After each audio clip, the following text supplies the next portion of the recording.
जंगल तेरे, पर्वत तेरे। सोचो एक सुबह आप उठते हो और दिल्ली में सांस लेना मुश्किल हो चुका है। हरियाणा में पानी आना बंद हो गया है और राजस्थान का रेगिस्तान धीरे धीरे दिल्ली एनसीआर की तरफ बढ़ता जा रहा है। ये कोई फ्यूचर मूवी का सीन नहीं है, ये उस दिन का रिजल्ट होगा जब अरावली हिल्स सिर्फ कागजों में बचेगी, जमीनी हकीकत पर अरावली हिल्स का नामो निशान नहीं होगा। अरावली हिल्स कुछ पुरानी पहाड़ियां नहीं है, ये दुनिया का सबसे पुराना माउंटेन सिस्टम में से एक है, लगभग 250 से 350 करोड़ साल पुराना, और दिल्ली एनसीआर के लिए एक नेचुरल शील्ड की तरह काम करता है। ये हवा को फिल्टर करता है, पानी को जमीन में रोकता है, रेगिस्तान को आगे बढ़ने से भी रोकता है, और सीधी भाषा में कहें तो अरावली एनसीआर का लाइफ सपोर्ट सिस्टम है। अब सोचिए अगर ये शील्ड ही कमजोर हो गई तो क्या होगा। सबसे पहला असर पड़ेगा डेजर्ट पर। अरावली का साइंटिफिकली प्रूवन रोल है थार डेजर्ट की रेत को रोकना। अगर अरावली नहीं रही तो राजस्थान का रेगिस्तान हरियाणा क्रॉस करेगा और धीरे धीरे दिल्ली एनसीआर तक पहुंच जाएगा। इसका मतलब सिर्फ मिट्टी उड़ना नहीं, बल्कि रोज के डस्ट स्टॉर्म, खेती का खत्म हो जाना और जमीन का बंजर हो जाना मामूली बात होगी। इसके बाद आएगा पानी का सबसे खतरनाक क्राइसिस। अरावली बारिश के पानी को पकड़कर धीरे धीरे जमीन के अंदर भेजती है, जिससे ग्राउंड वाटर रिचार्ज होता है। अगर ये नदियां नहीं रहेंगी तो एक्विफायर्स कोलैप्स होंगे, बोरवेल सूख जाएंगे और शहरों में टैंकर राज चलेगा।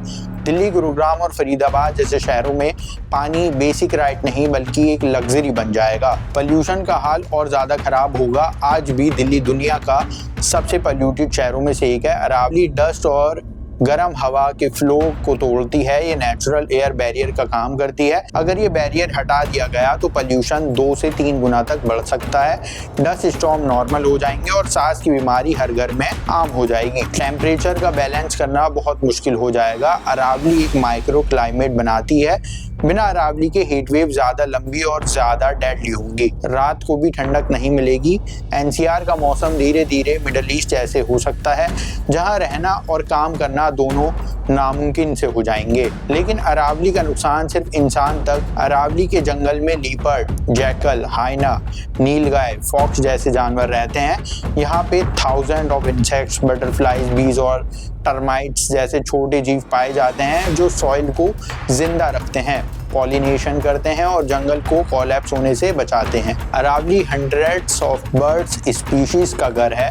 Peacock, eagles, vultures, migratory birds. ये बर्ड्स सिर्फ देखने के लिए नहीं, ये पेट्स कंट्रोल करते हैं, डेड एनिमल्स को क्लीन करते हैं और इकोसिस्टम को बैलेंस रखते हैं। अगर अरावली का फॉरेस्ट खत्म हुआ तो इंसेक्ट्स मरेंगे तो बर्ड्स गायब होंगे, बर्ड्स गायब होंगे तो फूड चेन टूट जाएगी, और जब फूड चेन टूटती है तो उसका डायरेक्ट असर फार्मिंग पर आता है, पानी और ह्यूमन हेल्थ पर पड़ता है। ये स्लो डिजास्टर होता है पर सबसे डेंजरस। अब यहीं से कहानी एक और सीरियस मोड़ लेती है।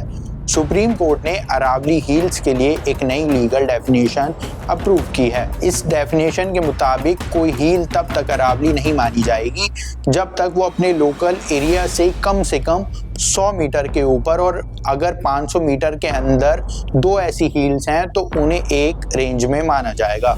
सरकार का कहना है कि घबराने की जरूरत नहीं है। उनका कहना है कि 90% अरावली प्रोटेक्टेड रहेगी और सिर्फ 0.19% एरिया माइनिंग के लिए होगा। साथ ही सुप्रीम कोर्ट ने कहा है कि जब तक सस्टेनेबल माइनिंग प्लान नहीं बनता तब तक नई माइनिंग लीजेस नहीं मिलेगी।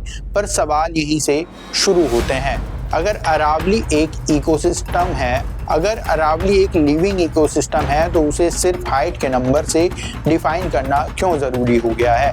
क्या इंसेक्ट्स, जानवर और पक्षी 100 मीटर के रूल को समझते हैं?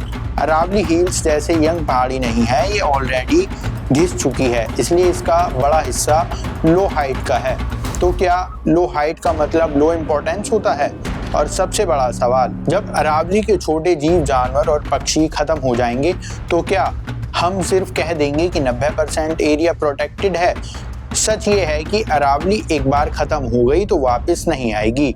ये करोड़ ऑफ सालों में बनी है, इसका कोई फास्ट रिपेयर बटन नहीं होता। जो नुकसान होगा वो परमानेंट नुकसान होगा। इसलिए अरावली को बचाना कोई फैशन, पॉलिटिक्स या एक्टिविज्म का इशू नहीं है।